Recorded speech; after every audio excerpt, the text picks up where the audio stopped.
Are you enjoying the sessions?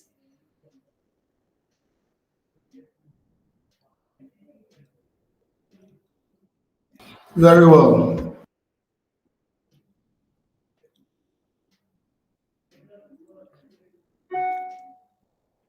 Yeah, can you, is the mic, your mic is, I think, muted. Probably you could put it on. Let's start with a little bit of conversation with amongst ourselves. We've come in contact after quite a while. Just want to know, how are you finding the sessions? Because I didn't have the opportunity to kind of, interact with you in between. So, and we have almost come to the end of the first course, which is MES 004, which is, as you know, about head teachers as school leaders. So, I do hope that you were enjoying the sessions which are being done for all of you. Yes, please. We are enjoying it. All right. And what about the others, Muniba and Ola? Good afternoon, Ma. Happy to see you again. Yes, same here, same here. Good afternoon.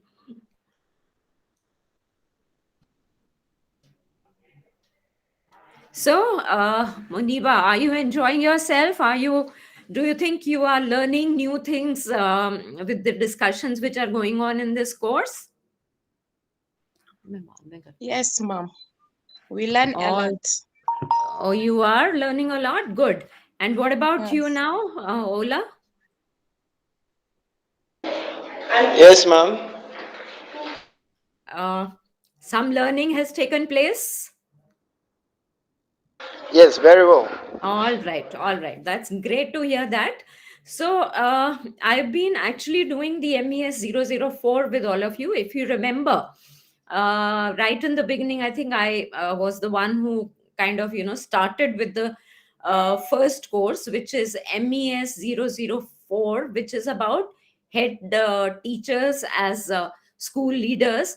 We know that this program focuses on developing the knowledge, skills, and competencies of teachers who aspire to be heads of their schools, or who are already discharging that responsibility, that is that of being leaders in their schools. And obviously there are certain requirements and expectations from this role, and the program is an attempt towards fulfilling those requirements by giving the requisite knowledge, competencies, and skills.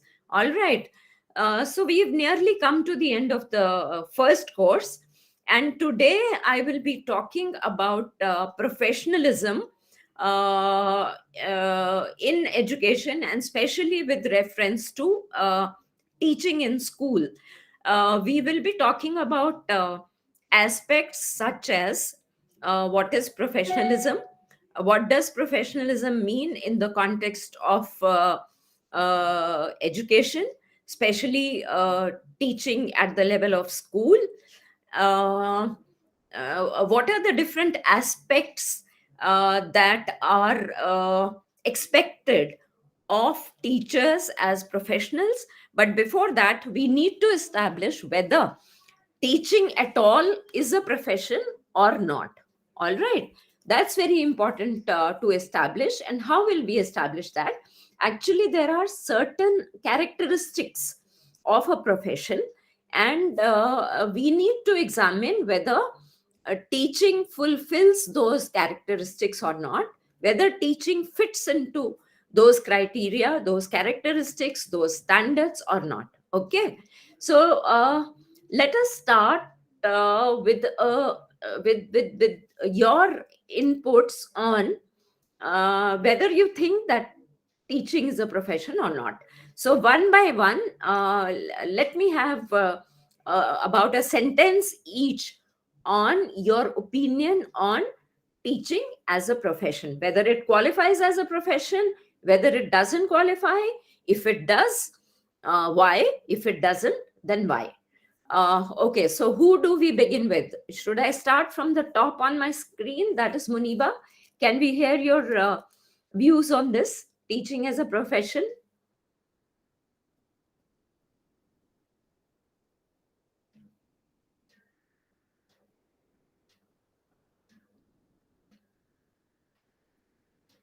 So who else can? I think that the mic is muted and she hasn't kind of unmuted it. So I'll move on to the next one. Please, can we have your opinion on teaching as a profession?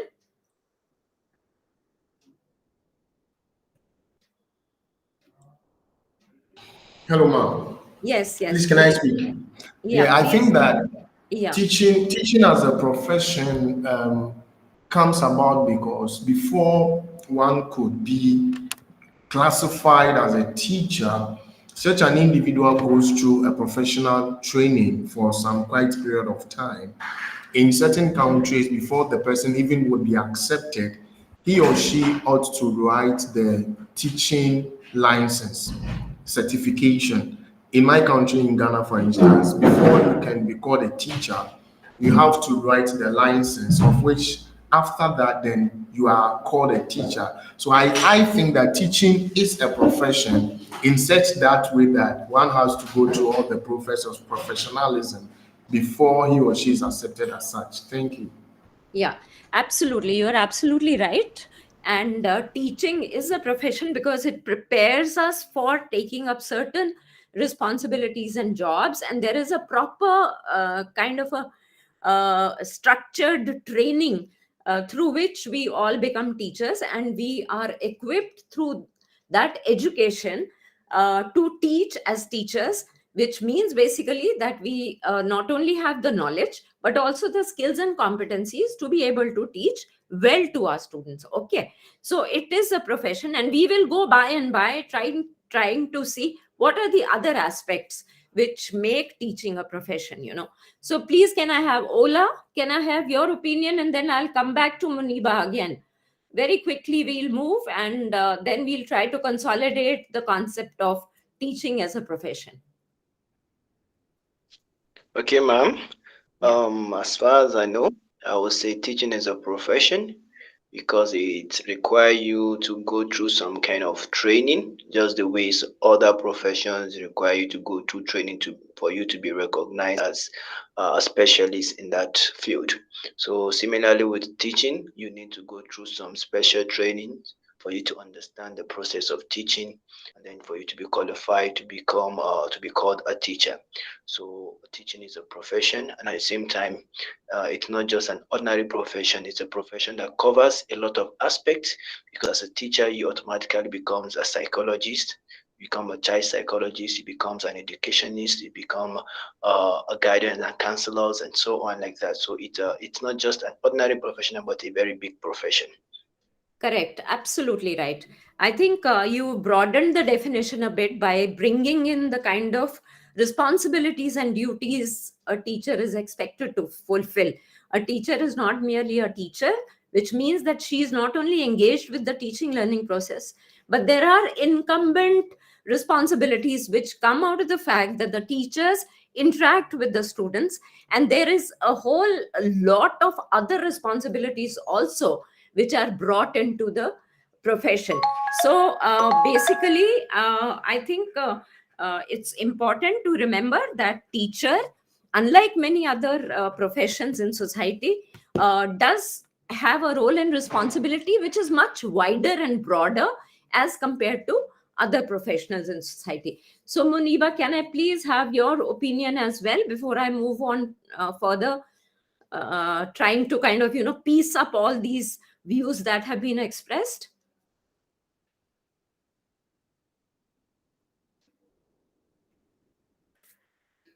So all right, so maybe she can come in a little later. Let's try and understand. In fact, I think all of you know what teaching means as a profession. Only thing is that we need to broaden our horizons a little bit. We need to kind of broad base the definition. How do we do that? We do that by trying to understand that what does teaching entail, how does it stand in society with regard to other professions, and also what is it that is expected of a teacher by society, by students, by parents, by community, and so on and so forth. And ultimately then we move to the fact that everything put together uh, kind of makes a teacher someone who is expected to look at her role, her responsibility, her job in a much broader manner. Not only that, I think apart from the responsibilities, there is an accountability as well. Whether that accountability is legally enforceable or not, but responsibility and accountability are the two facets which also determine the professional lives of teachers. Let's go through some slides here. And I should be saying this, that some of the slides you might find that the content is repetitive, but I think that it will kind of help to reinforce some of the views that we will be presenting all along during the course of the session. Okay, so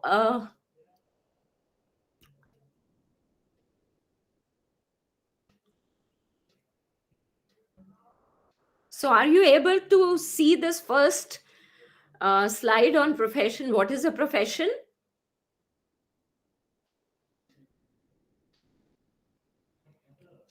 Is this visible? Yes, ma'am, visible. All right. So we'll move now.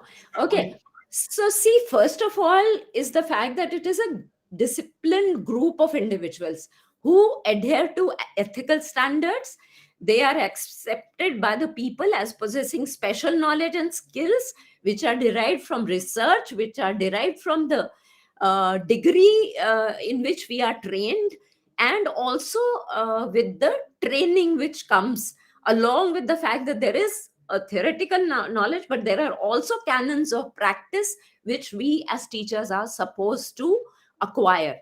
This knowledge is the professionals should be prepared to apply this knowledge and exercise these skills in the interest of others, which means in the interest of the students who come to us, whether they are at the level of the school and college or university level. So all this which has been in a way you can say our education, our training, while it brings benefits to us, benefits like that it gives us an occupation, it gives us our bread and butter, it gives us a professional standing with our peers. At the same time, however, the fact is that this knowledge and these skills are to be exercised in the interest of the others, in the interest of the students. What is the interest of the students? That they have come to the institution hoping that they will be acquiring some knowledge, some competencies, and some skills. All right. So this has to be kind of these have to be fulfilled. At the same time, the knowledge and the skills are not only limited for the students. We know that the learning outcomes also cater to their getting jobs in society and so on and so forth. So basically, the knowledge and skills are applied, exercised to help the others earn their living from performing an activity that I have already said, that it gives us our bread and butter. It also gives us some kind of a professional standing and so on and so forth. And also what happens is that whether it is framed, whether it is written or not written, there are standardized competencies which have to be demonstrated by a professional. If I am a teacher, I need to demonstrate that I can teach a class, I can handle a particular level that I am applying for as a teacher, I have the knowledge, I have the standards, and so on and so forth. This can be then tested through a test, a written test, or through practical demonstrations at the time of the interview.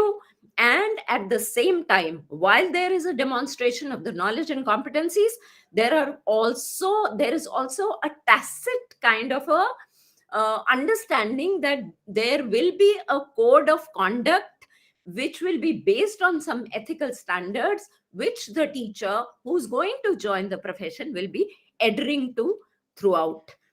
So you understand what this is. This is acquiring of knowledge and skills and competencies for the interest of the others, whereas it has to be demonstrable that before joining a profession, we can take up the job, and at the same time we will also be accountable through the code of conduct, which may be written, which may be implicit or explicit. Let us go on to the characteristics very quickly.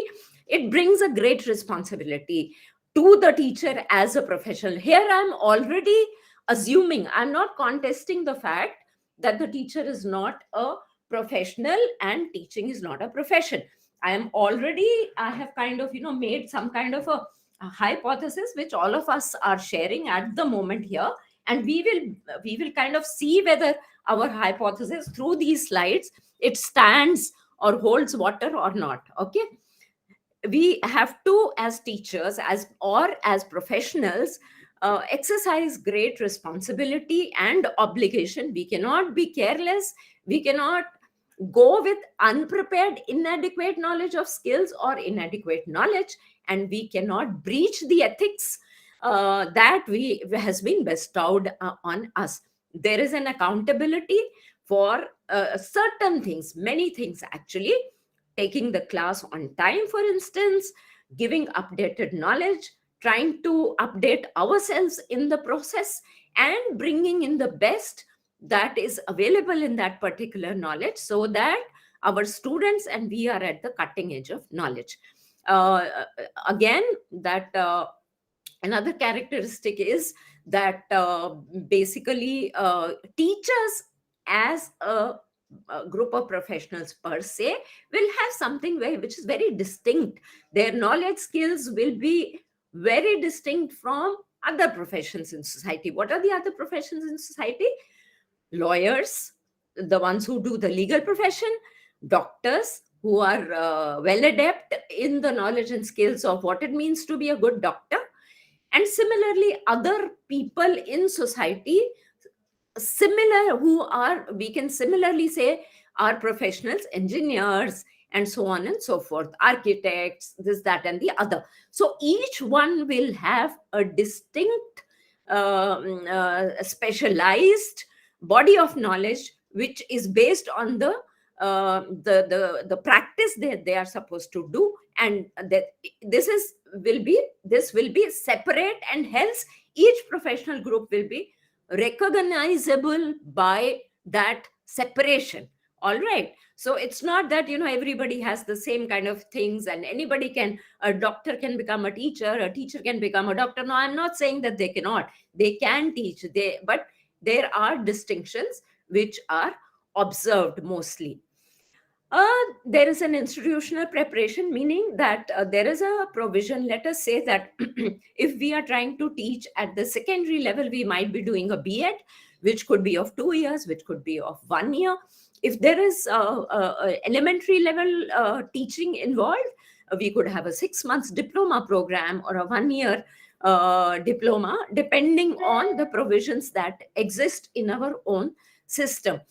Unfortunately or fortunately, I'm not very sure what word to use here. The thing is that while at school level, there is an institutional preparation for teachers to teach at different stages. At the higher education level, we find that once we get our master's and an MPhil or a PhD, we do not actually focus on becoming good teachers. We presume that we have a master's degree, so therefore we are already good teachers, but that again, that presumption may or may not hold ground, because teaching means everybody who's good with the subject may or may not be a person who's good at teaching. So I think some kind of a at university and college level, some kind of a preparation through in-service programs or before pre-service needs also to be looked at and probably suggested. Autonomy. Now, the point is that the professionals have control and ultimate responsibility for their own work.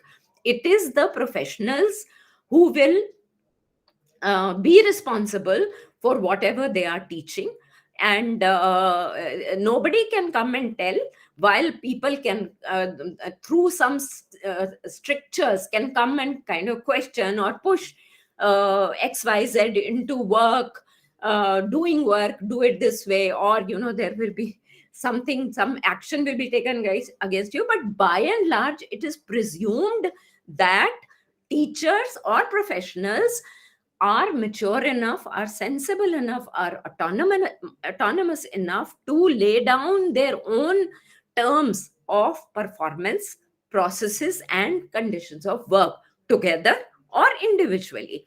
So therefore, there is an implicit autonomy in the nature of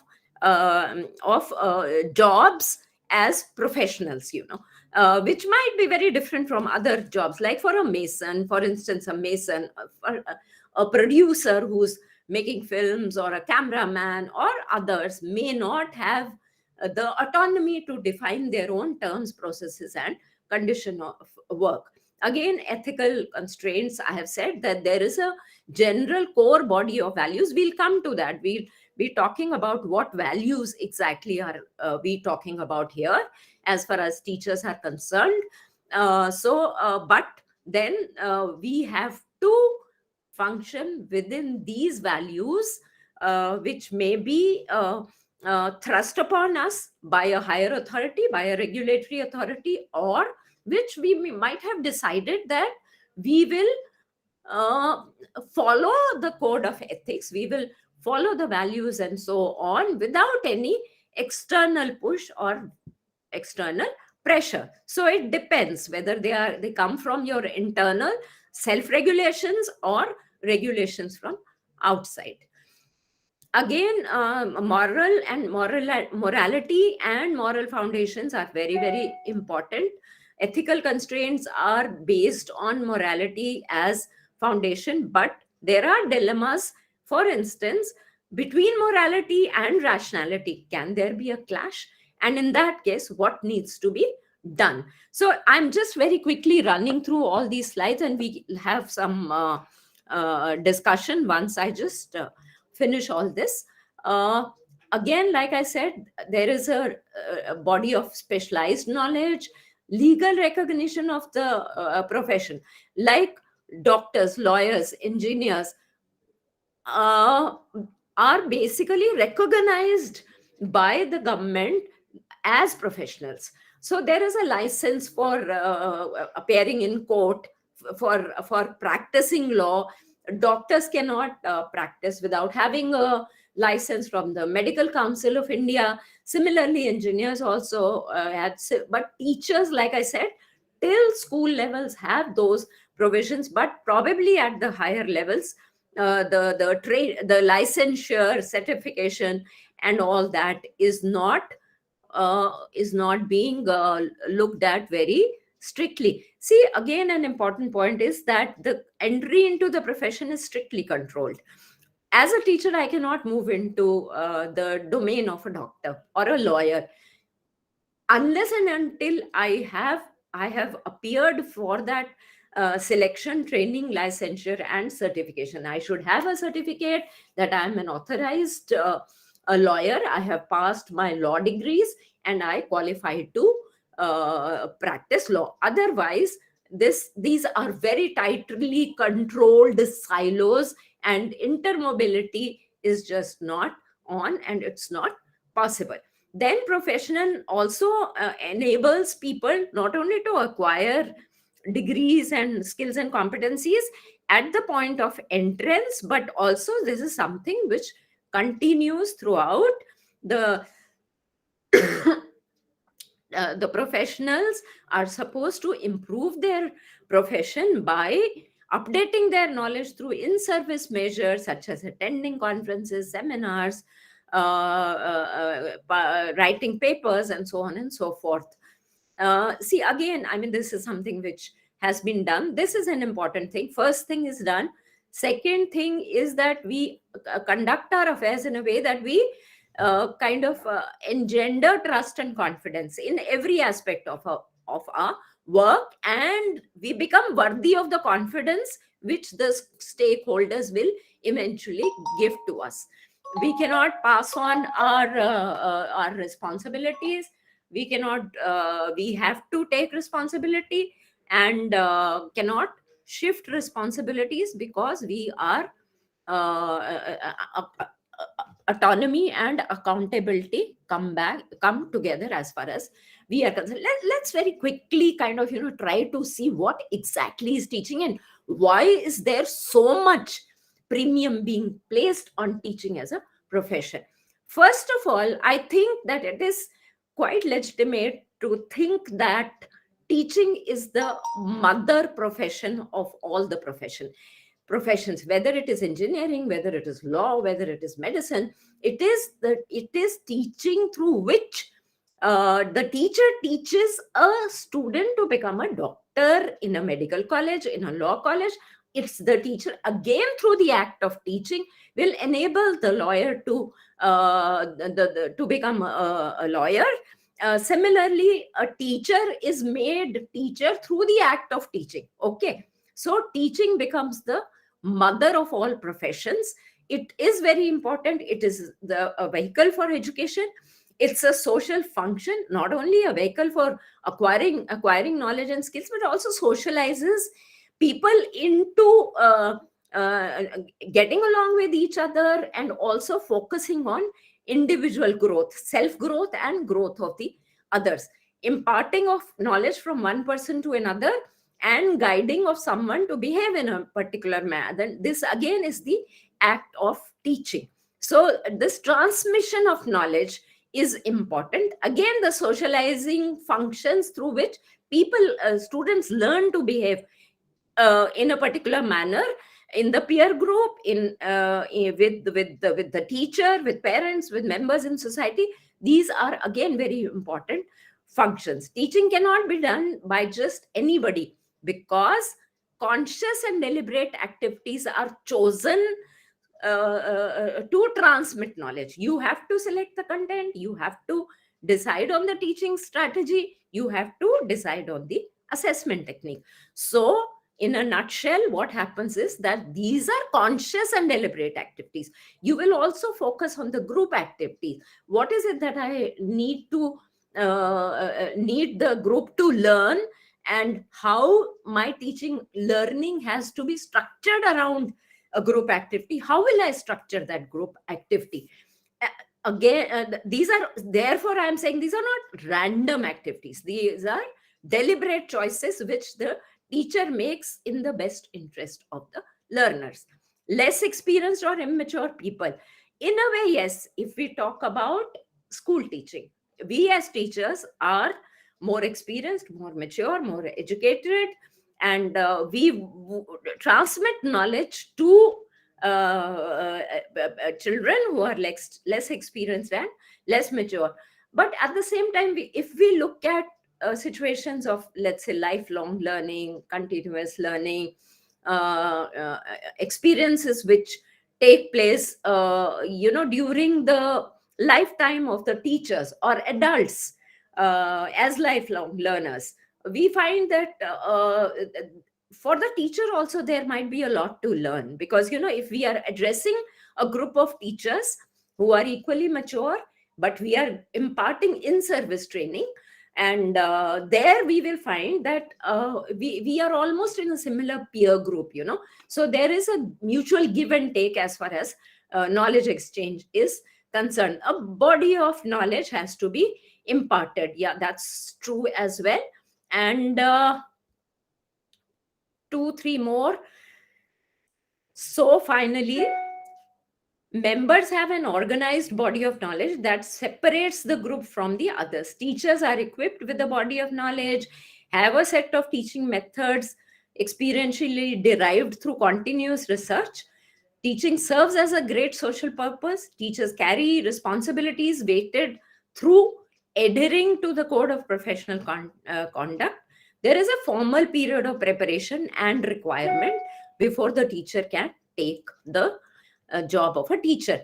Same thing which I have discussed with you people is getting this thing. So what does it mean to be a good teacher? Professional teachers. Good teachers are, first of all, strong communicators, because the body of knowledge has to be transmitted to the learners, right? And if we are not good communicators, it's quite possible that our content or our body of knowledge that we are very good with may not get transacted across very well. So therefore, apart from being good in our disciplines, having a command on the body of knowledge which is to be transmitted, we also have to be good communicators. We have to listen well. Listen well means basically students need to be given a lot of chance to also tell their experiences and talk about their experiences. And we have to adapt well in all kinds of situations. In all kinds of situations, we have to be engaging. Our lack of interest is something which should not be there at any time, so we have to engage the learners into our discussions. We need to think of strategies and methods of doing that. Adapt well is also important. See, the profiles of learners also keep changing, and with now more stress on multiculturalism, inclusion, and so on and so forth, we find that the class comprises of demographics which are not the same, which were there when we were students in school. So for us to be able to draw in each and every person, I think the adaptation has to be there, engagement has to be there, empathy and patience has to be there. And then we have to value real world learning should not be based only on textbookish knowledge. And we have to be ourselves lifelong learners, something which I already mentioned, because learning does not stop once we acquire a degree or start our jobs as teachers. So much is happening in the world of knowledge that knowledge becomes obsolete within a few days or months. And if we are not in touch, it will be difficult. It is difficult for us to carry forward our responsibility as good professionals. So that is why it is important that we keep updating ourselves throughout our period of teaching, as a teacher. Now, teaching social skills is important, and this is why I have brought it here, that classroom management itself is a good ground for developing a lot of values amongst students. And at the same time, uh, this is also an important part of our professionalism as teachers.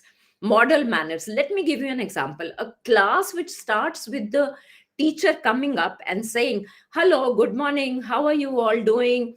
Where were you yesterday? I missed you.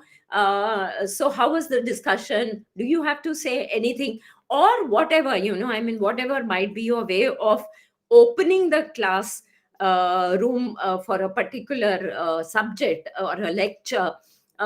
This will have a great impact on the learners also. They will realize the importance of how things can become interactive and engaging right from the beginning. Second thing is that you have to assign classroom jobs, preparing lists for marks, classroom monitor, and various other things which the learners can do in the class. So do it in a manner that you do not focus only on a few people who are very good, but also the others who are not so confident are given responsibilities, so that they become confident as well and become more responsible. So our juggling and our assigning of jobs and duties has to be based on our assessment of how the class students are. Who needs to be given a push up, who needs to be given more encouragement, and so on. Large and small group activities are already always good for students to learn with each other. Projects can be done together, collages can be made, charts can be used for expressing and talking about themselves, or whatever content is being done with that can be taken up in small group or large groups. Class meetings on issues which are of importance to one and all, like that if they, even if there are problems of discipline in the classroom, of why there is absenteeism, is it possible that we do some kind of a meeting to elicit response, or we have a meeting to find out which method of teaching and assessment would go down well with the larger class, and so on. So these are some things which the teacher can take up to fulfill the other function, which is of socialization of the learners, and inculcating in them values and morals and ethics, because it's only after they will interact will they know about themselves, that whether cheating or hoodwinking somebody, is that desirable? If I do that, then how is it that the others are behaving? What is it that they are doing? What is it that I can pick up from them? So there are many such things, which will come out and which will help not only the learners but also the teachers to fulfill their jobs in a particular manner, right? So I will now come back, and we will resume our discussion over here. And 1 minute. Yeah. So am I visible now? Am I visible?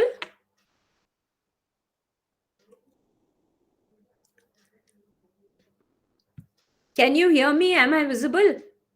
All Yes, right. we can hear you, Thanks. madam. Thanks. All You are right. visible. Okay. So, hello. How are you? I didn't see you a little, before when we started. Good to have you on the session. And yeah. So, hopefully, whatever has been presented, I think most of the discussion was there in the PowerPoint and in the slides. And like I said, that one has kind of also been, a bit repetitive, but nevertheless, I thought that the big canvas of what do we understand by teaching as a profession probably needed to be captured.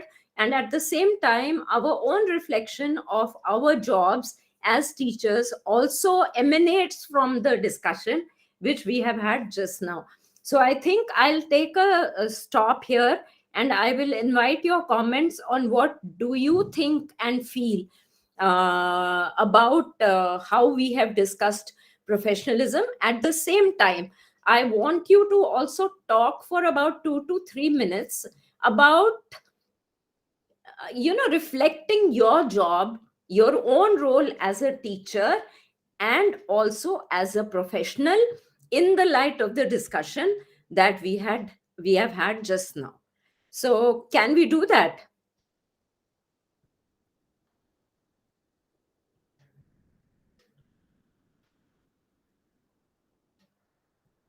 Yeah. So please, can I ask you to start? I mean, you can unmute and start. The thing which we'll do now is to have a 2 minutes uh, reflection on us as teachers, keeping the broad canvas of professionalism in mind, something we have just discussed some time back.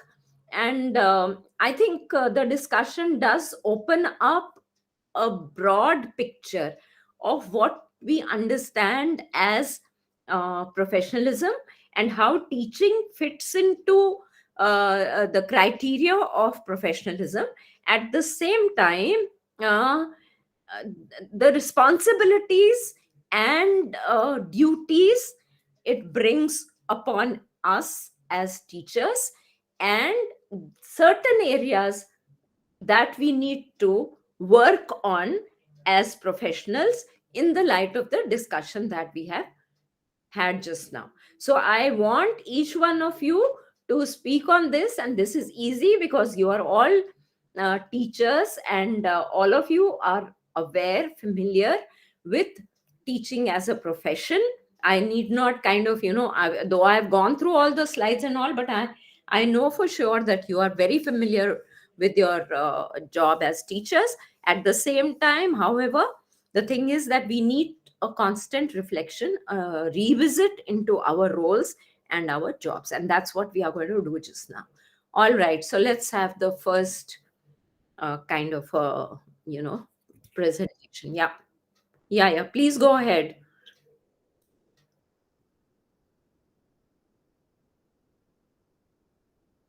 What I can say is that teaching as a profession, in my understanding, had been with reference to the training that I have acquired.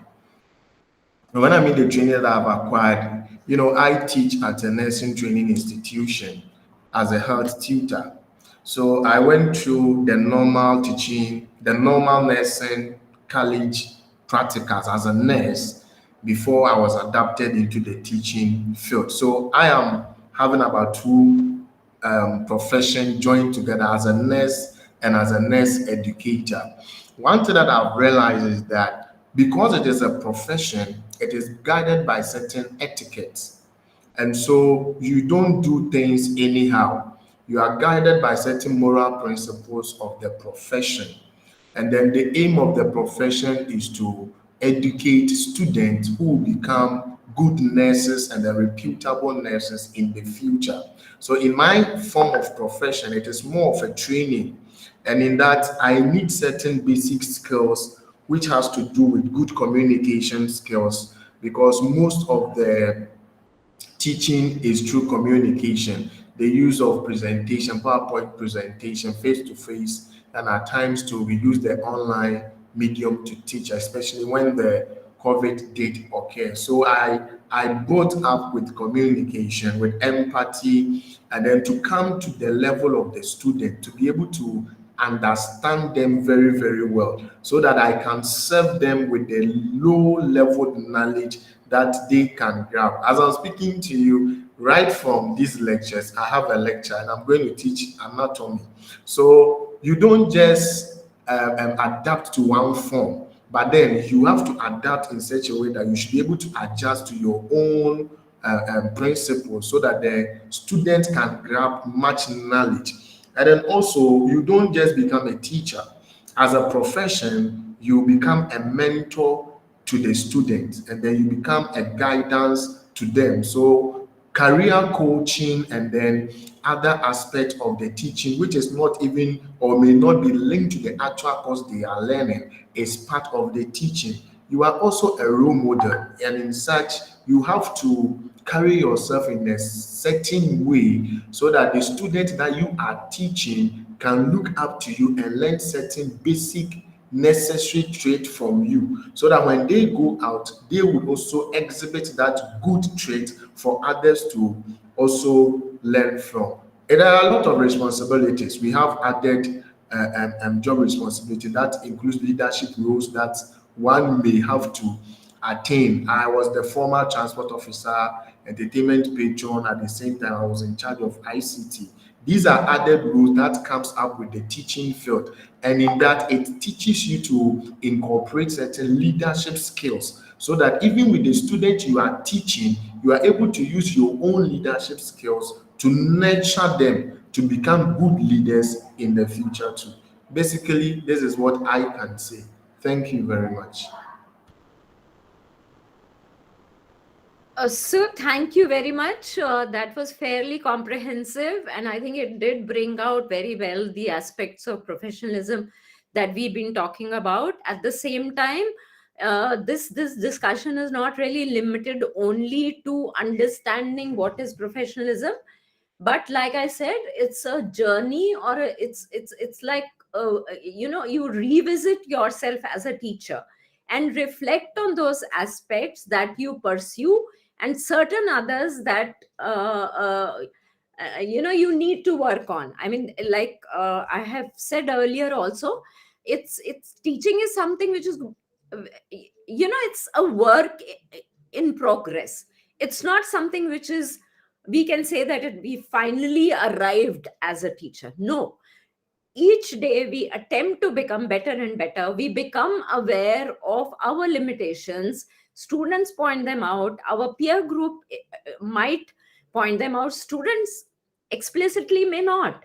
But at the same time, I mean, we can find out, certain things which are not going down well. So when I say it's a work in progress, I mean that each day the experience can be different. So while being aware of our strong points, we also need to be aware of certain areas where we need to work better. We need to have more kind of focus more on those areas. So I think in that context, the your presentation is quite meaningful, because I mean, when you're talking about yourself as a teacher, obviously, I mean, that reflection and that critical journey is being undertaken, and which I hope will kind of subsequently also you people will be doing this exercise, because I think reflection is important for us to kind of improve and become better in certain areas. So let's have the uh, next presentation, please.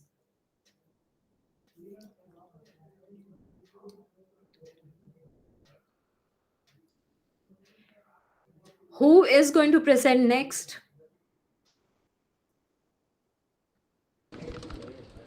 All right, madam. I want Yeah, to say something for you, even though I joined late. yeah, Um, please.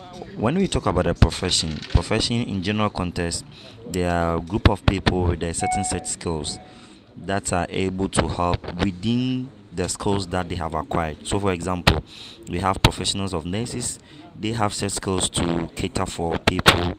Then the professional of doctors, they when Yes, we but teachers as yeah. a profession, we have a set of skills to nurture students. We have we have the set skills to help students to grow, think, construct their own knowledge. Like you see, the profession that we have is a very great one. For example, I am a teacher. I can have a daughter who might be in the kindergarten. I am a professional teacher, but that does not mean that I have the set skill to train a child in a kindergarten. The teacher in a kindergarten, also another professional teacher, have that set skill at that level to help the students or my daughter. So, in my view, professionalism is about such skills that are for specific tasks that you are going to use for. That is my view on professionalism. Thank you. Yeah, absolutely. I mean, there is no kind of difference of opinion with that, James. In fact, I would say that, and I said also during the course of the PowerPoint presentations that, see, at school level, we will have that differentiation right, starting right from kindergarten itself. Okay. Then we move on to the primary, elementary, secondary, senior secondary. So the knowledge and the skill set components will be varied for each stage. So if we are talking about a Montessori or a kindergarten teacher, the specific requirements need to be fulfilled before taking up that job you know so basically, I think what is important is that we keep in mind the fact that while now the school sector is kind of enforcing that, I'm sure in your country also, as in ours, preschool education, which is basically for the kindergarten and all that, the nursery and all that stuff, it is only meant for those teachers who have a degree or not a degree, a diploma or a certificate in teaching that level of children. At the same time, for primary school teaching, there is another diploma, which would be in primary education or elementary education. B.Ed, bachelor in education in secondary education, is there also, and for higher secondary similarly.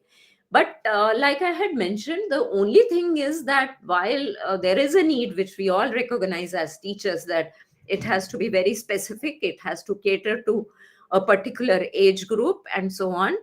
When we move into the higher education level, we find that, it's not the same over there.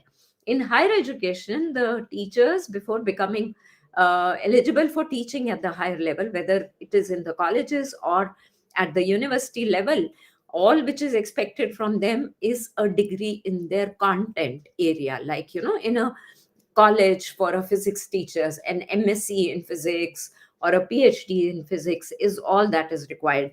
Teaching degree is not required. But I mean, the observation has been this, that somebody who might even be a gold medalist in MSc physics may or may not be a good teacher at the college level, because at the college level also there is an importance of knowing the strategies, the techniques of communication, of trying to transact the curriculum, make assessments and evaluations, and so on. So the whole gamut of things, which the teacher does at the school level, is also expected of teachers at the higher education level.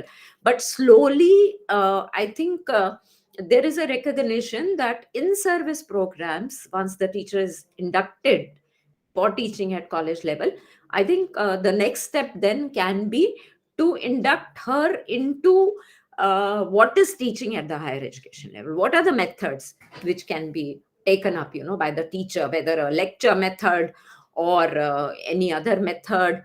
What is going to be beneficial, because if there is a large classroom of say 70 students like we have in our colleges, it may not be possible to have small group or large group interactions. It's quite possible that lecture method might have to be adopted. So I agree with you totally. I mean, different levels need different kind of knowledge and skill inputs, but only taking your idea forward, I'm saying that probably at the higher education level also, especially for in service programs, the teachers can be taken through this path of being a professional teacher. I think that's important as well. All right, so is that clear? Has your comment been taken up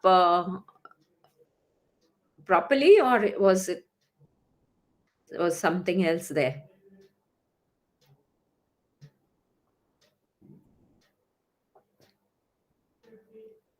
All right, so Karima, can we have your input?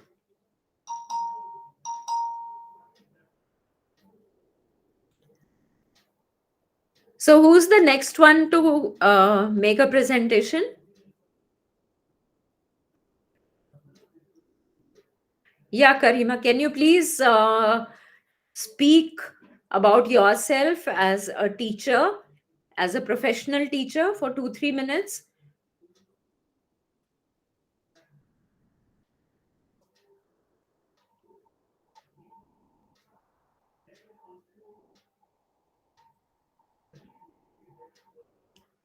So I'm looking at more inputs from your side. Who's going to come up next?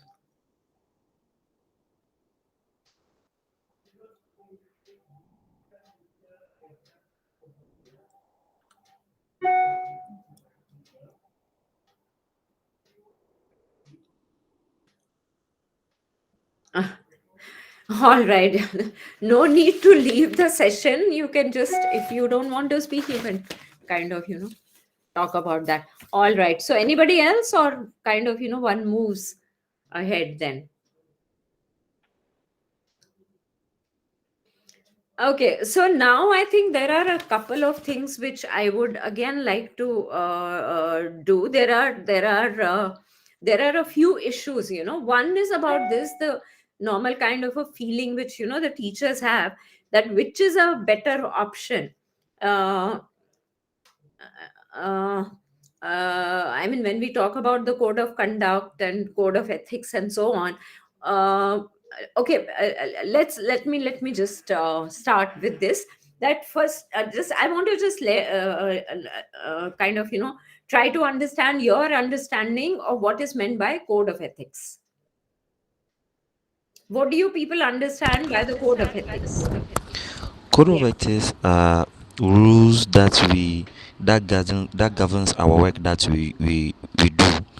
So the do's and don'ts of the work that we do. So that is the code of ethics. Yeah, code of ethics is that. You're absolutely right. Now, can anybody tell me any example of what James has said? I mean, he's talked about what is it meant by code of ethics when we are talking about the code, especially with regard to teaching. But can you give me an example of the do's and don'ts? What could be a do and what could be a don't as far as our profession of teaching is concerned? At my end, for instance, one of the code of ethics is that if you are a teacher, you are not supposed to be in a relationship with a student. That is one of the don'ts. It's one of the don'ts. And then those that you can do is that as a teacher, you should report to work on time and make sure that you abide by the timetable that has been already set up by the academic board of the institution. Yes, absolutely. That's absolutely right. I think one of the very important things is that a teacher needs to draw a line between where her boundaries begin and where they come to an end, with the students in her class, with the students who are not in her class, with the parents, with the community, with other teachers as well. So, this maintaining the boundaries of reasonableness, of moderation, of respect for each other, and certain things which are totally complete no, one has to be very clear about that. So, we'll be talking about this more a bit later. But setting the boundaries, respecting the boundaries, I think is a very important thing that one needs to follow. So let's have the next comment, an example of the do's and don'ts of code of ethics. Another don't is a teacher should not take any of the pupils as his favorites, and let that be known to the other members of the class. The do should Yes, be the teacher should try as much as possible to take all of the students along. yes, absolutely. That's, I think, another very important thing which you've mentioned. So can we have the third comment?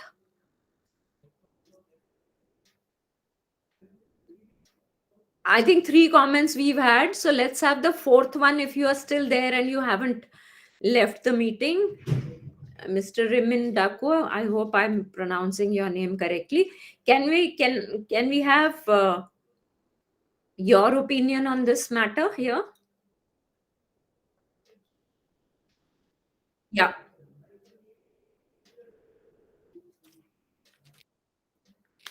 Yes, please go ahead. And yeah, we were talking about the code of ethics. What exactly, what would be the doables, the deliverables or the doables of the code of ethics?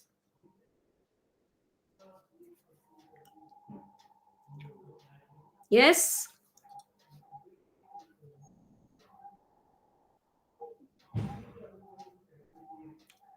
Yeah, you raised your hand also. I'm just waiting for you to unmute yourself.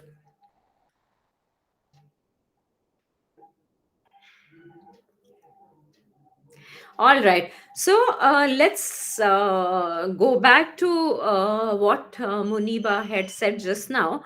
I think the fact that the teacher has to make it very clear to the entire class that she has no favorites, and for her, everybody is same, irrespective of the background, the color, the sex, the religion, sexual orientation, geographical area, economic background, social background, language he or she speaks, and so on and so forth.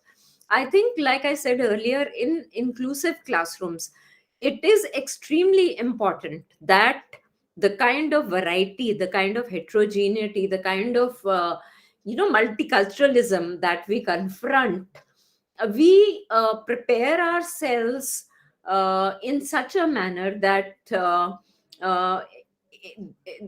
the the image of someone, of teacher, as somebody who's neutral and not really biased, has no preferences, this should come through very clearly. And how can that come through clearly?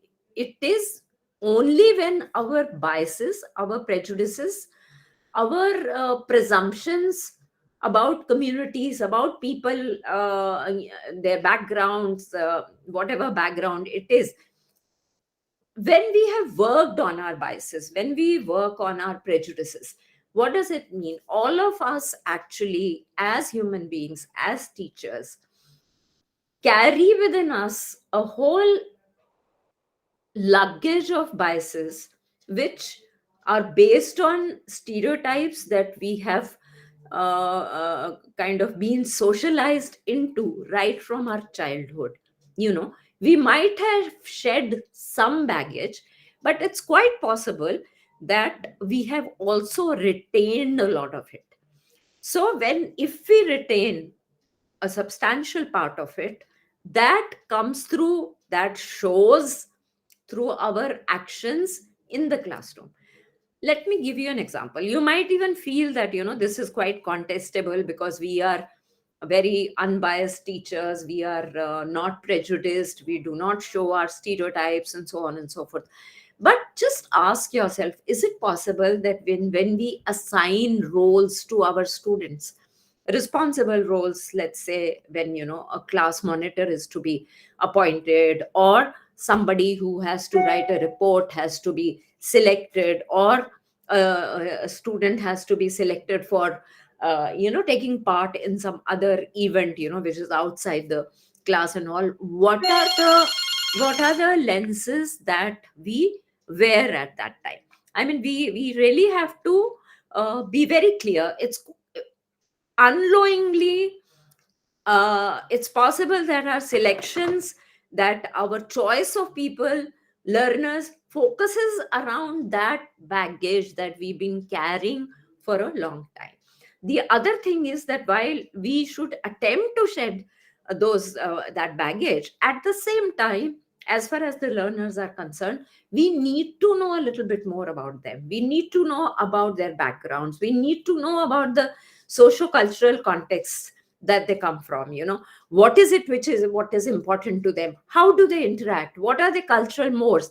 Not saying that it's possible for a teacher to know everything about a diverse class, but I think by and by it can be found out, or it can even come up in classroom discussions. A social science class might kind of be focusing on the diverse kind of religious practices or cultural preferences or norms of different set of learners in the classroom. So the important thing is that how we do it, and whether I mean, is it feasible to do it or not? That's a separate question. What I want to place at the moment in front of you as a possibility is the fact that we have to be open about our own prejudices, open to shelve them, open to discard them, and imbibe new knowledge about different groups and ethnicities which are there in the classroom. How do we do it? You are the best judges to know about that. And gradually, I'm sure that all of us do attempt to get there, in some way or the other.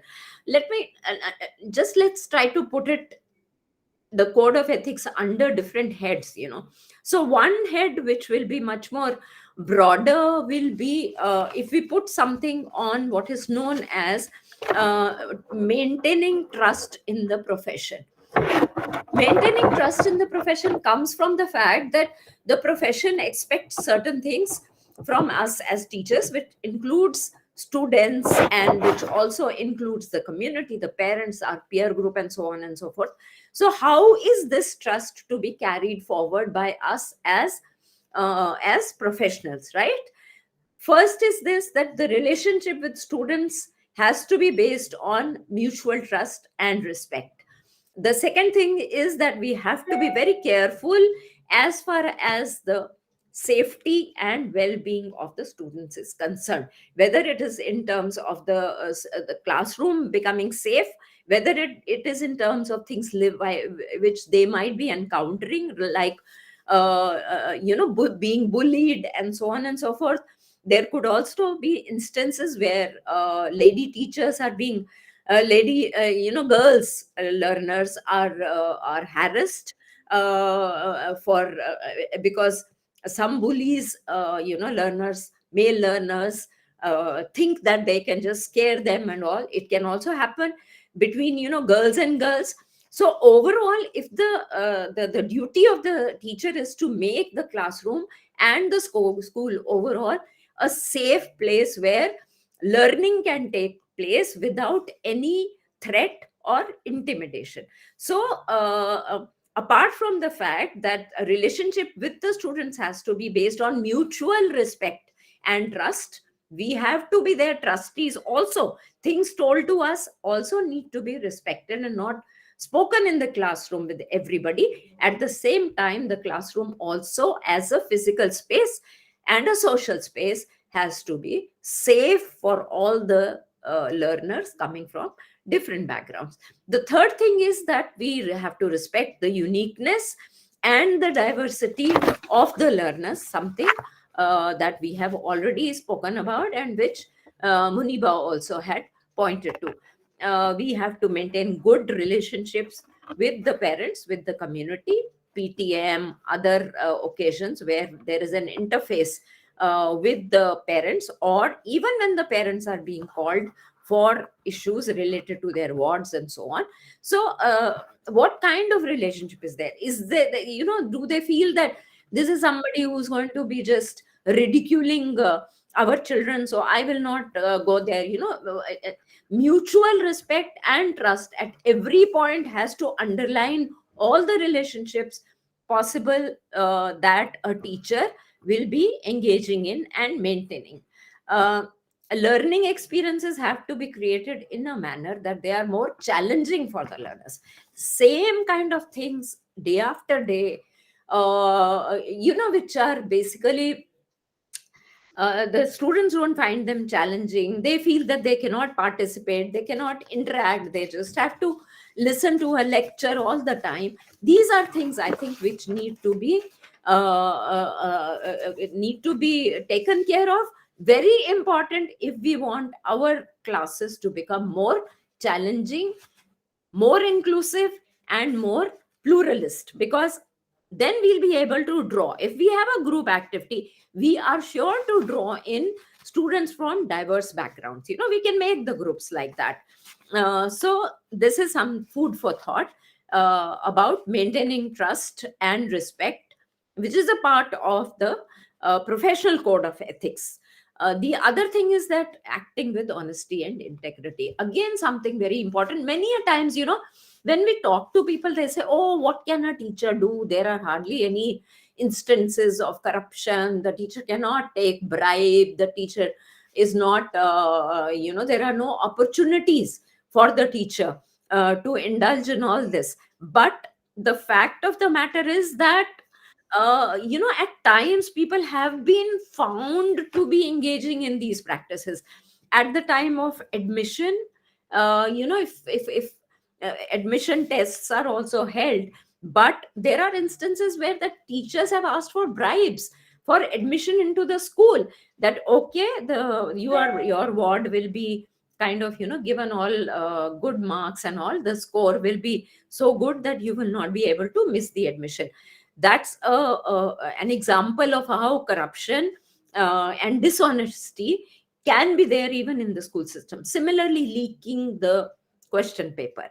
Similarly, not teaching much in the classroom, but taking tuitions outside and earning big amounts through that tuition. So what happens is, the interest of the teacher to teach in the classroom becomes minimum, because he or she knows that there is more money lying outside of the class. So the energy and the resources and preparation is all directed towards that aspect. And secondly, what happens is that there is a problem. Not everybody can pay that kind of money to get their children into getting good marks in maths or science or English normally these are the subjects, where tuitions are really taken up. Then the other thing is that how do we represent ourselves? Are we honest with our degrees? Do we present the same thing what we have actually acquired? Is there a scope of any kind of a, playing with certain things? I'll give an example which these days people talk a lot about. It's about the plagiarism. As teachers, we are supposed to publish in various journals and so on and so forth, but it has come to the knowledge of everyone everywhere. I think it's a common problem that much of, sometimes, the publications are plagiarized. These are not the original publications of the teachers. And why do teachers do that? Because you need to publish a number of articles to be able to get a promotion. But is this the correct way? Are we being true to our profession with this kind of a dishonesty and lack of integrity? So these are some of the areas which we have to be very careful about. And mercifully, there are not many people who engage in these practices, but sadly the teaching profession acquires a bad name because of the practices of very few people. So I think to uphold our profession, we have to be careful and vigilant and vocal about upholding the integrity and honesty of us all.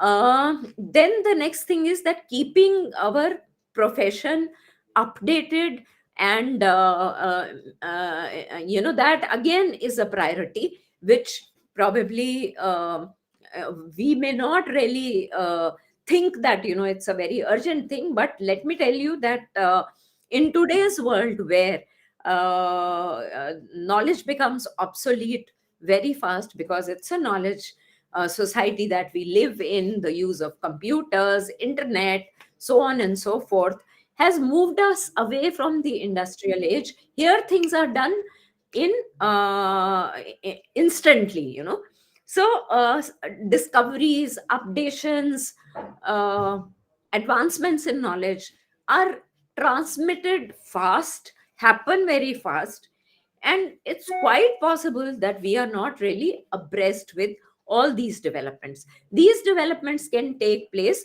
Let me begin with the fact that with the content in my area, if I'm a teacher in a nursing institute, I need to first look at the development of content. What is it that has been updated which is not within my knowledge? So that updation in the content is important. A. B, which is important, is the fact that how to teach that. What are the teaching methods which have come up? Uh, if you recollect, I mean, individual work in the class was something which was happening for a very long time. When we were also studying, and most of the things that I remember is that we were given individual work as learners. But by and by, group work is something which has become important. So now, at least work which is given is not just simple homework, but groups are kind of expected to turn in projects, work on real life situations. There's a lot of emphasis now on linking the textbook, the content of the textbook, to authentic real life situations, which was not as much of a thrust earlier. So as far as teaching is concerned, as far as teaching learning is concerned, things are happening every day. Evolution is taking place of these things that I just now mentioned. Similarly, inclusion has become such a big value now in our times, because as education becomes a right for all, we find that inclusion is a value. It's something which the schools put a premium on. So we need to see how uh, things happen, what are the larger connections, how they impinge on the school system, and how we need to incorporate all that into our teaching learning methods. But I'm really not expecting that this can be done all by yourselves, because you already have important tasks at hand and so on. But I do feel that, and I'm quite sure that all of you must be participating in service programs which are meant for content updation, programs which help you to improve your pedagogy as well as your content areas. And whenever you have the time, I'm sure you might be engaging in looking at practices which are recent and which can actually help you to perform better as teachers, because after all, this is something that we have chosen because we were interested in teaching, and not something which was kind of thrust upon us. So something which is of interest to us, we can keep that interest going by keeping ourselves continuously informed in our emerging professional practices. Again, uh, to give you an example, I mean, how about organizing in your own school or institution seminars, or have something like, let's say, social science discussion group, or what are the interesting areas and how to teach them. How about having a 3 to 4 day workshop on that? You can either do it with your senior colleagues, or you can even invite others from outside to have all this deliberation, which will is likely to help you. My main purpose in saying so is this, that if we feel that certain things are beyond us, we are not able to do that because either the institution doesn't permit, or there are no occasions or opportunities, can we still find time within our institutions to carry these tasks forward? I'll take a pause here, and just let me have your quick opinion on when on these different aspects, that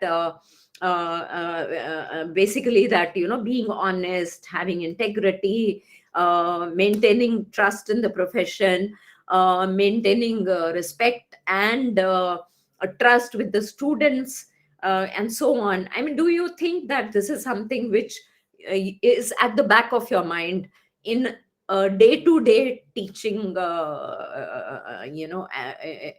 in day-to-day teaching activities? I mean, are these things in the backdrop? Is that your perspective also? Are you mindful of this when you go to the classroom?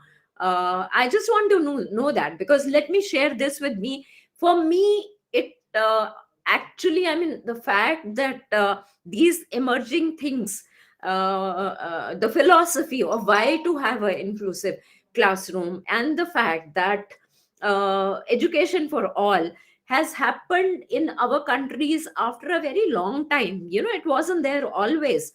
For countries who have emerged from colonial past and so on and so forth, even when they had their own independent governments, they were not able to provide access to all for education, in school education, or even in the higher education still is like quite inaccessible. But at the same time, when this is happening, it throws up a lot of challenges. I mean, it makes us sensitive to the fact that the variety that prevails in the classroom has to be brought into the processes of teaching learning. And for that, how am I adept, how am I suitable, what is it that I have done to kind of address them, address their needs, learning needs, and modify my teaching learning, accordingly. So therefore, to a large extent, I feel that this is something which one has to consciously work on, you know and I really want to know your views on this.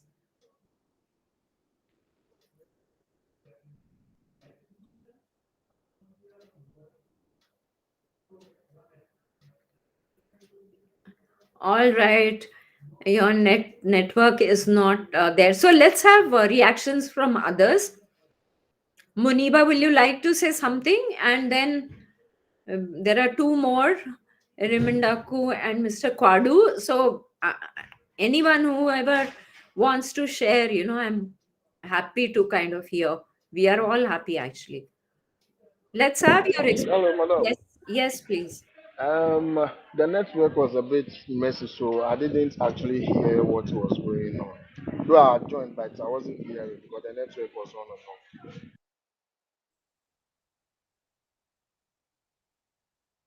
Okay, so a bit of a problem there with your voice. It wasn't very clear. So, can we have some more?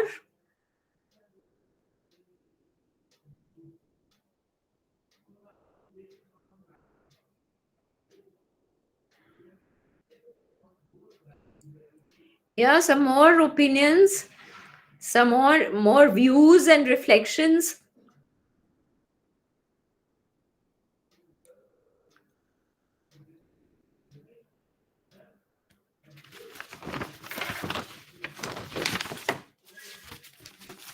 Just giving a pause because I'm waiting to hear from you people.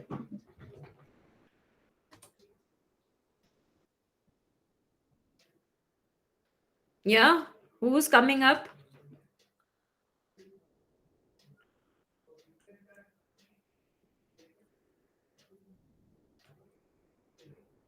Yeah,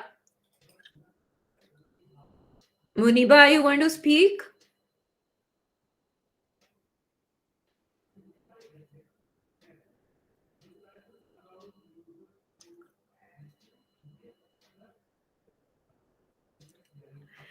Okay, so I'll just move on to the next part, which is almost the end of it, end of the session here.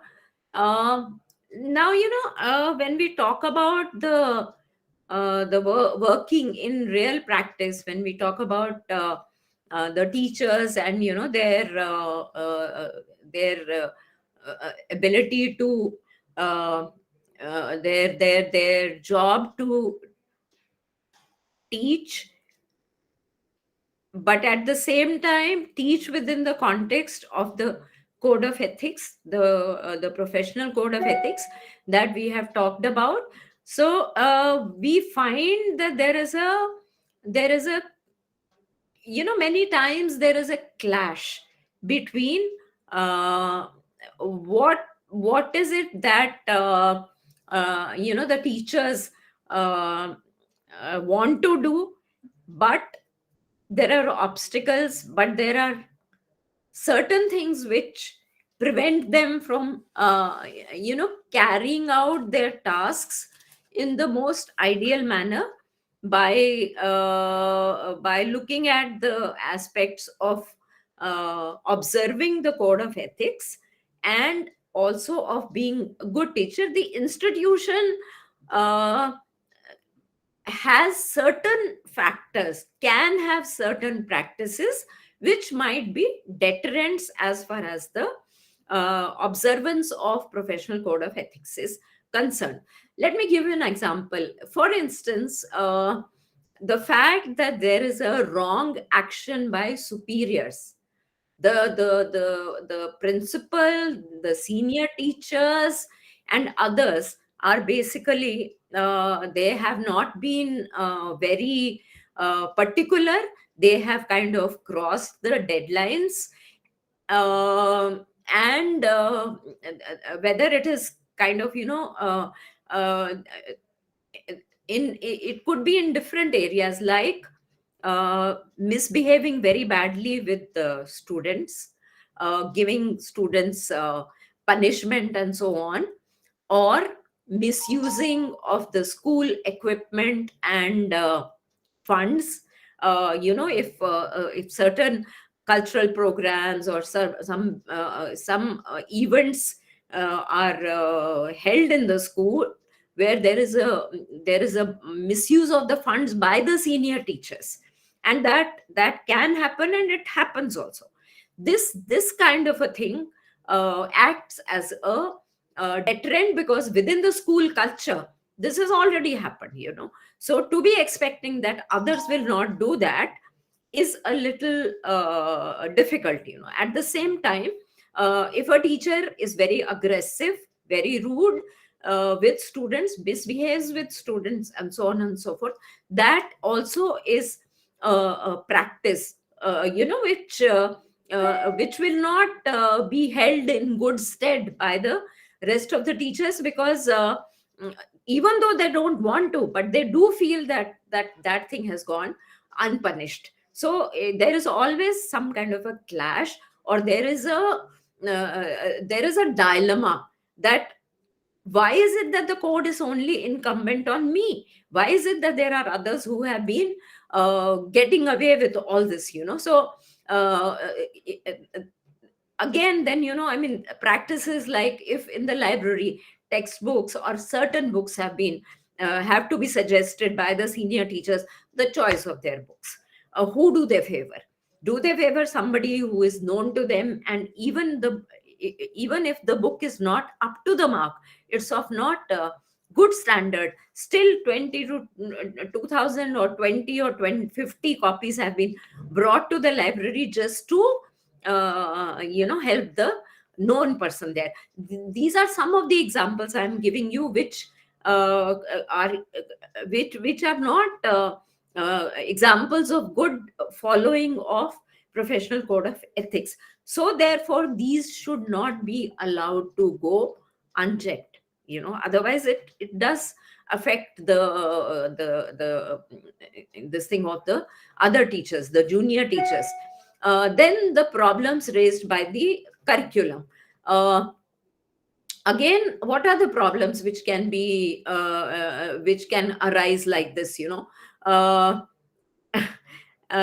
is a lot of tussle between, I don't know, I'm sure it happens in your country also, especially when the students are in classes 10, they have to make a choice with the choosing options for class 11 and 12. That's how it happens in my country.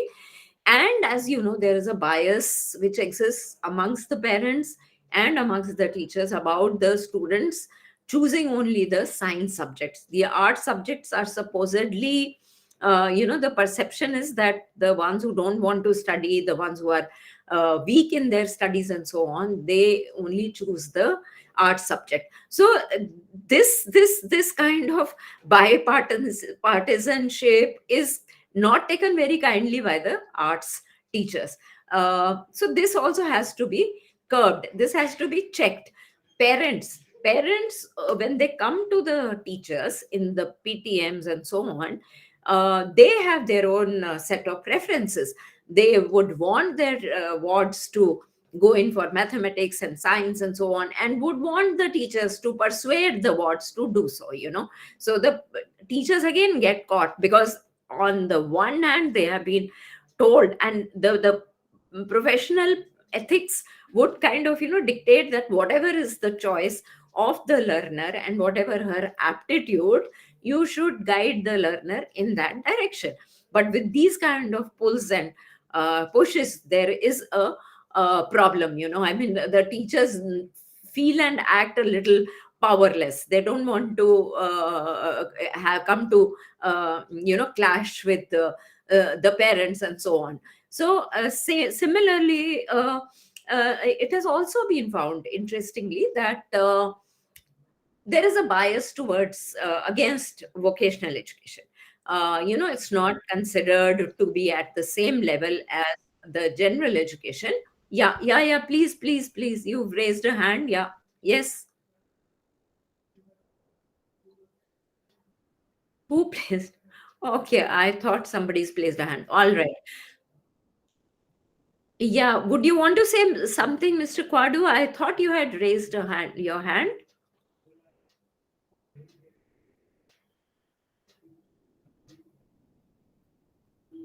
Okay, we move on. All right. It has been found similarly that vocational education also, people do not take well to do. Even teachers don't, in their own schools and so on. So there is a bias against vocational education. Then there are issues which have come up of late and found their ways into the school curriculum: AIDS education, sex education, and so on.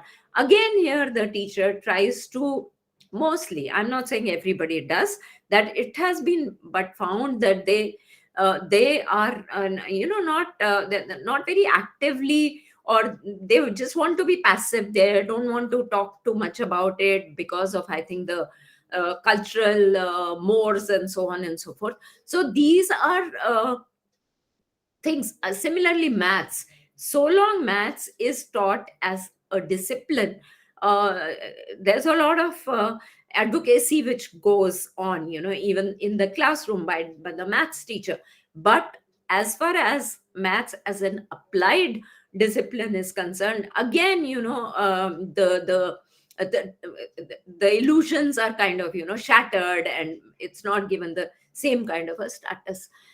Again, the next thing is, after the problems raised by the curriculum, after the behavior of the seniors, we come to the incompetence of the fellow teachers.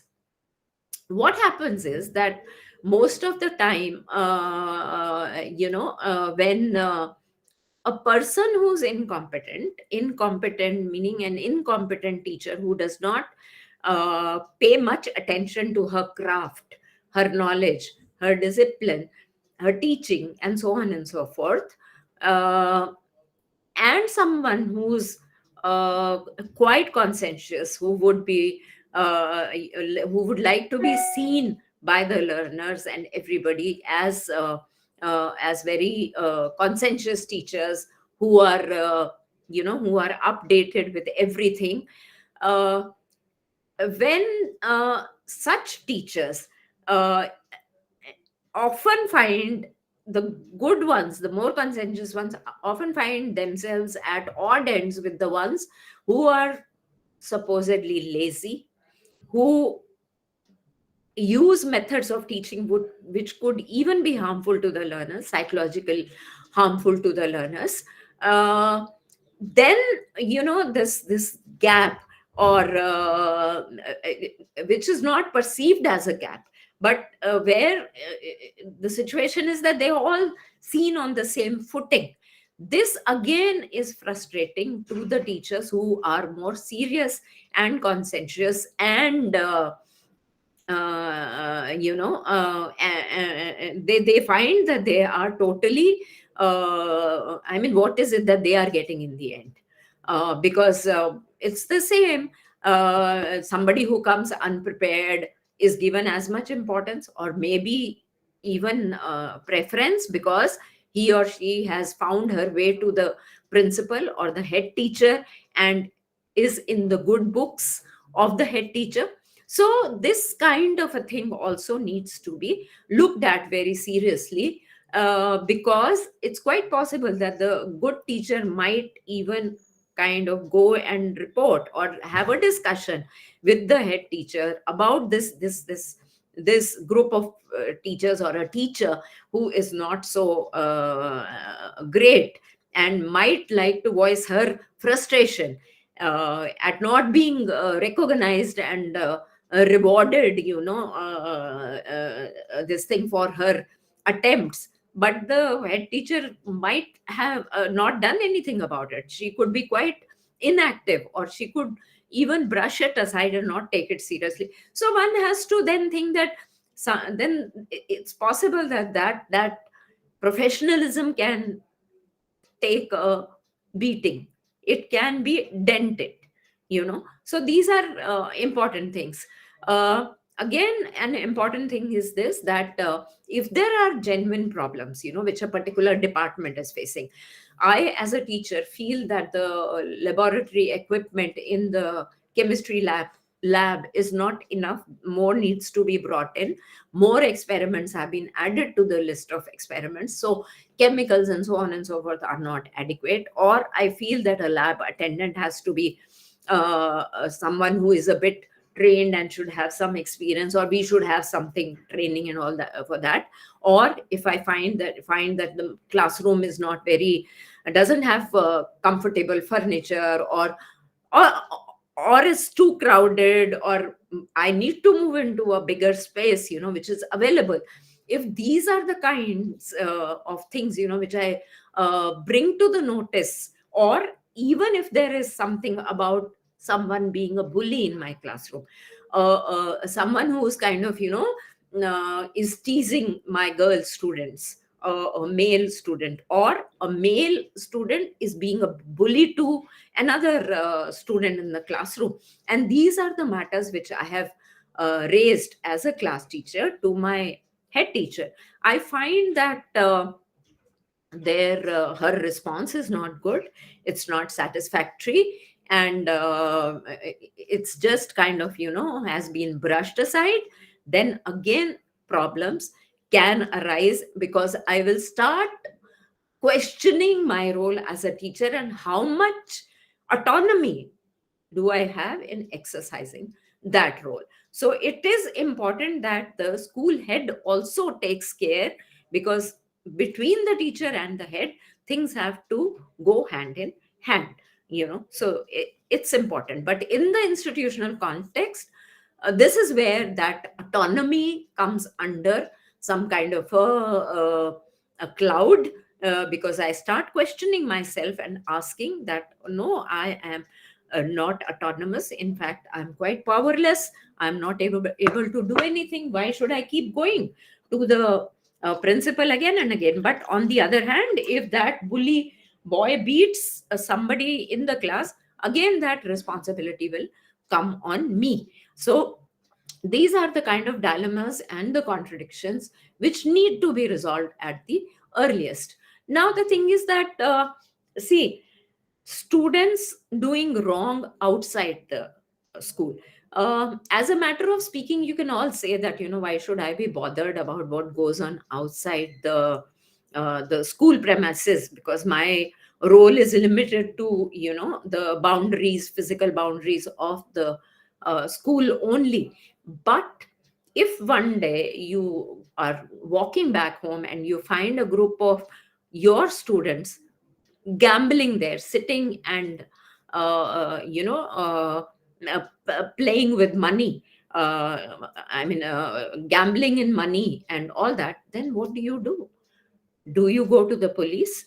Do you go to the who do you go to? Do you go to the principal? Do you inform the parents and so on? How do you treat this? This is again a dilemma which comes in the mind of somebody who feels that her role is in the well-being and safety of the children. Her role is to make the children safe and happy. Okay, so where does your role begin and where does it end here? So again, the responsibility, your response has to be set against the yardstick of your civic duty and the future consequences of unstopped wrongdoing. Today, if I let it happen, what are the consequences? What will happen after this is being repeated like this? Do I need to check it here? If I take it up with the parents, what will happen? If I take it up with the police, what happens? How do I talk about it? Is there a senior teacher who can assist me to resolve this? Again, these are some of the very ticklish questions which come up in our life as teachers. Then treating confidential issues. Now, what does this mean? See, if a student comes to me and tells that, look, ma'am, I like that girl, and will you help me in just getting introduced to that girl, because she is not in my class? Or somebody comes to me and says ki, ma'am, I want to share with you something which that ex teacher had done. She really insulted me in the class today, and I don't want to go to her class, but I'm scared if I go, she'll do it again, and this is something which I'm not able to face, but I am just confiding this in you because I don't want you to take it up with her. Then how do you treat it? Because if you tell the teacher, the child will is likely to come to know about it. Okay. Similarly, if there is any other issue which has been shared with you as a friend, you might want to solve or resolve that. But what are the consequences? How will you take it up? What is about this boy and the girl business? I mean, how do you want to take it further? So these are things that you need to kind of, not instant answers there. And similarly, a junior teacher who is working with you comes to you and says ki, this is the problem I am facing. I am not able to manage this group of students. And the moment the teacher goes out, you are sitting in the staff room, and you announce it in loud voice to everybody sitting over there. So what happens? I mean, what is how is it that you will tackle it within the confines of the professional relationship that you are supposed to have with the teachers and also with the students? Again, relations with the students, I had mentioned basically, earlier also, should be based on mutual trust and mutual respect. At the same time, there are also issues of favoritism, which Muniba had already mentioned, and we did clarify about that. At the same time, there are instances of hooliganism, let's say during a football match, uh, physical handling of boys, their foolish behavior, and so on. So can you do that, handle that, by making yourself very clear that you do not endorse that behavior? At the same time, you are also not harassing them and belittling them. You're not demeaning them. Again, I mean, matters which come up in the staff room, what about that? What are the kind of matters? It could be related to a student, a girl or a boy, the kind of dresses he or she wears, or the way she speaks, or her or his behaviors in the classroom. Or it could also be related to a discussion centering around teachers who are not present at that moment. Remarks, snide remarks, jealous comments, and disparagement, no, of, let us say, even the principal, if the principal is not good enough. So these are again the type of issues which come up, and how are you supposed to resolve them? There are, then I can say that these are complex matters, and there are no single kind of answers. But the dilemmas of priority will always determine which way you will go. Your primary role will be always to be fair to the students, to be nice to them, to be bothered about their psychological well-being, uh, check, not allow them to get into any kind of a cocoon, where they feel that they are being harassed and so on. At the same time, as far as discipline is concerned, and other matters are concerned, you have to also make your stance very clear. What is it that you will tolerate? What is it that you will not tolerate? A group making a noise while doing the group project is not a noise of the same order as the students screaming and shouting before the teacher comes into the classroom. So you have to be very careful about how, where is that thin line, where is that rope which will be your guiding principle as that thin line. And then finally, I will come to a close with this. What about the disagreement with the management, with the employer, and so on and so forth? Mm, what about their kind of, their ideas and ideologies and preferences getting on top of what you think is educationally more sound, whether in the context of the curriculum, whether in the context of the transaction of the curriculum, or the assessment and evaluation of the curriculum, the co-curricular activities, and so on and so forth. All that you will have to decide by always drawing that line which will separate the ethics, morality, against uh, things which are not suited to the students, to the teaching learning processes, and to education as a whole. So that is very important. uh, and finally, I would say that the final thing comes is that when we are talking about morality and rationality, how do we even kind of, is everything which is moral is also rational? Is everything which is rational is also moral? So that also will have to be hello. Please, can I talk to you later? I'm in a class. So that debate which will be there, which will constantly be there at the backdrop, we will have to engage with that debate. We will have to engage with those issues, and then after that we will have to decide which is the way for me, which is the way forward as a professional. What is it that the society expects? What is it that the parents, the country expects? What is it that the students expect from me? And we will kind of, keep honing our role and our job accordingly. And I will end by saying this, that I have always maintained that teaching occupation, teaching profession is something which is a work in progress.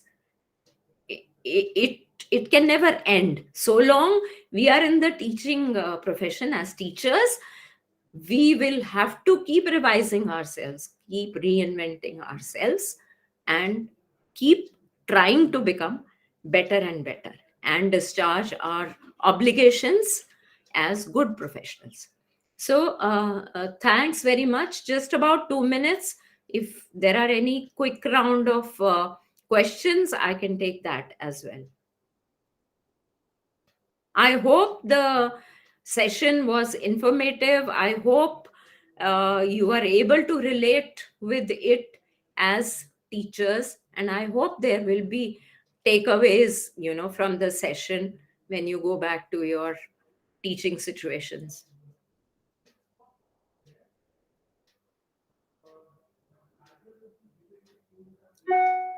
So, any feedback, Muniba? Any feedback from you, Fidjins? Any feedback? And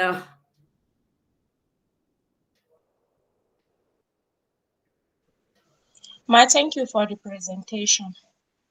We have all learned a lot today about the teaching profession, and it's very impressive. All right. Thank you so much, Muniba, for your comments. And Mr. Kwadu, will you also like to?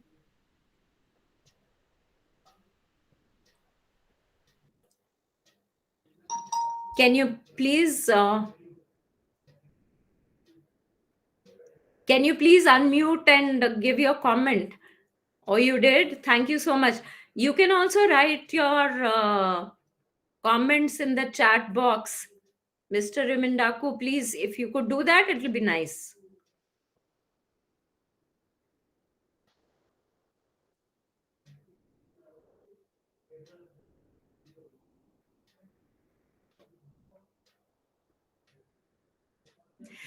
So, all right. Uh, that's all. And hopefully, this first course should come to an end. I think by the next week, on the 22nd, I have a session, and in the third block there are now 2 units left. We will very quickly kind of, browse through, have a bit of discussion, and wind up the first course. All right. All right. Thank you, Mr. Rimdaku. So, thanks a lot to all of you, and goodbye. And we'll meet again on the 22nd. And I'm sure there are other classes that you'll be doing in between. So, thank you, Regional Center Dehradun. Thanks very much.